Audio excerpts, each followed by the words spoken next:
What's up, y'all? Happy hump day. Just having a little squat here in my park at my tree with my pipe and my Snapple. No dog today. Duncan did not want to leave the house. He wanted to stay home and sleep, which I kind of wanted to do too, but this is the most energy I've had in a few days, so I made the best of it. And I was a grown-up and paid my rent, did some errands, gonna start some laundry here in a bit, you know, do that adult thing. But for now, I'm taking a little pause. I'm feeling pretty good about it so far.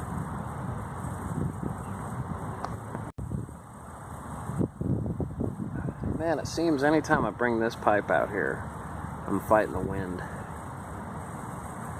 This pipe would happen to be my Morgan Bones Bulldog. I don't smoke it often, but man, I really like this pipe. It was one of my most anticipated. I'm enjoying a little combo I like to call a Taste of the South.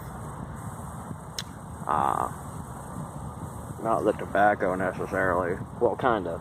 You'll see what I mean here in a second. Got some Drexel number 8. I'm sorry, this pouch is kind of beat up. Drexel number 8. Virginia Perique Flake. The flakes are all busted to hell. This is kind of an old pouch. I've been smoking on it for a couple of months. Got it in a baggie. I just keep the pouch, just another layer of protection, I suppose. But it's a mixture of Virginia and Perique tobaccos. Perique, obviously, it's a Louisiana thing, fermented, I believe. I need to look into that some more, but I'm pretty sure there's a process of fermentation that gives it its flavor. And just to put it all together, got my peach Snapple. Sorry, I popped the top already. I got thirsty, but real fact number 21: almonds are members of the peach family. Well, I didn't know that. Fascinating. Oh boy, and it's gluten-free. Golly. But, I like, you know, kind of some southern flavors going on here. Try not to rush through this bowl, as you should take your time when you smoke, but also I'm trying to see if I can have a gurgle-free smoke with this thing. All the times I've smoked it, only a few times have I had it not gurgle on me.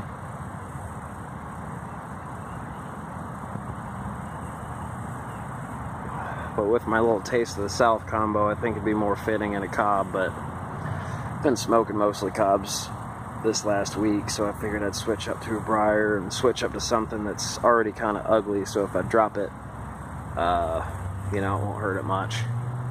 I think one of the last briars I smoked, aside from my new one from Typing Piper, was one of my billiards that a friend sent me, and I dropped it on concrete and chipped the bastard, so I'm a lot more selective what briars I take and where.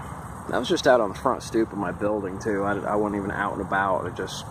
I was done smoking. I was going to put it in my pocket or something and right on the concrete. Knocked a chip out of the rim. Not a big one, but she ain't as pretty as she used to be.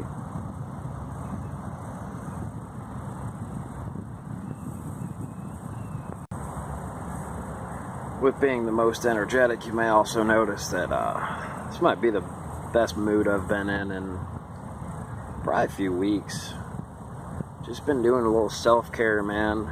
Trying to get my head straight and my back straight too, man. I've neglected it for a long time. It's ridiculous. I've had like nerve problems and I've ignored them, and a couple years ago I went to a doctor, just like a clinic, just to figure out what the hell was going on. They x-rayed my neck and they said it's just your neck's just a mess. You should like try to see a chiropractor or something. That's where you're getting all this pressure from, probably at least most of it. And for some reason, I just keep putting it off, and you know, when Aletha and I were still together, she'd like rub my back and my neck and stuff. She'd say, "You got knots, like bad knots," and I'm just like, yeah, I know. So recently, I've been taking like salt baths, and I got one of those little back massager things, and I've been drinking more water and trying to eat more ginger because that's good for inflammation, and you know, potassium, things with potassium is good for your muscles. So I'm just trying to work things loose a little bit, do some stretches and stuff before I go to a chiro. I'm gonna go to a chiro. I think I might go to a masseuse every now and then too, because you know, I work too much, and I dedicate myself to work too much to be hurting all the time. So just been doing some things for myself. A few weeks back on the Gribbly's Folly channel, Gribbs talked a little bit about there being some criticism of self-care in the media, of we're such a selfish nation, and this generation hating on the millennials, and blah, blah, blah. My generation's just been quite the whipping boy.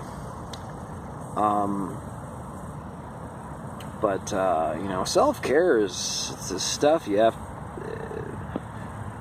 It's what keeps you from like shooting up schools, or you know, beating the hell out of your coworkers, or losing your shit in line at the store. You know, if you just carry the stress with you everywhere and don't do little things now and then to just keep yourself straight, you're not going to be an easy person to get along with.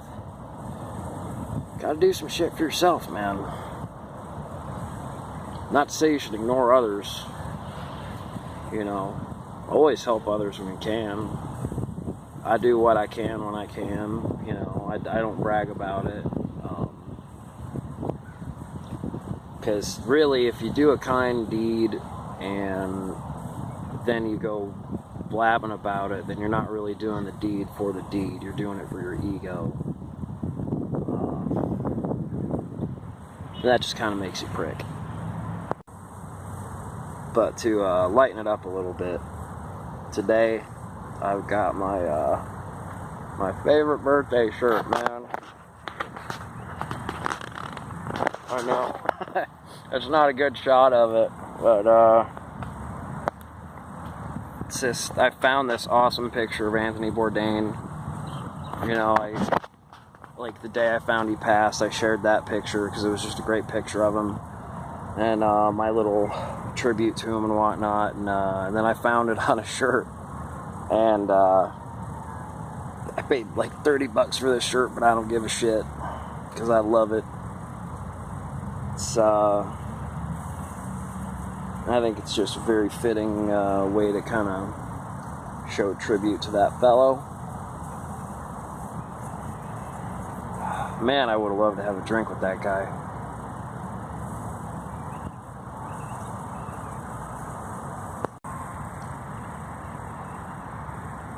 No gurgle yet, but I've got a wheeze. That's a new one. I'm gonna let that rest for a second. But something I was going to mention earlier is the description on this tobacco. Reach for this superior flake of flue-cured Virginia spiced with Perique, pressed into blocks and then sliced. Best enjoyed with the fellas. I got that and some Orlick Golden sliced a while back. And I was going to like do a review, never really did because I didn't know it well enough, but after a few months of smoking them back and forth, I've smoked a lot of Virginias lately, just been in the mood for that. Realized they go with red wine very well. But, get out of here. I actually prefer the Drexel to Orlick. So there's been some hubbub of whether Orlick has any Perique in it, and I really don't think it does. It's very sweet. Not that it's bad.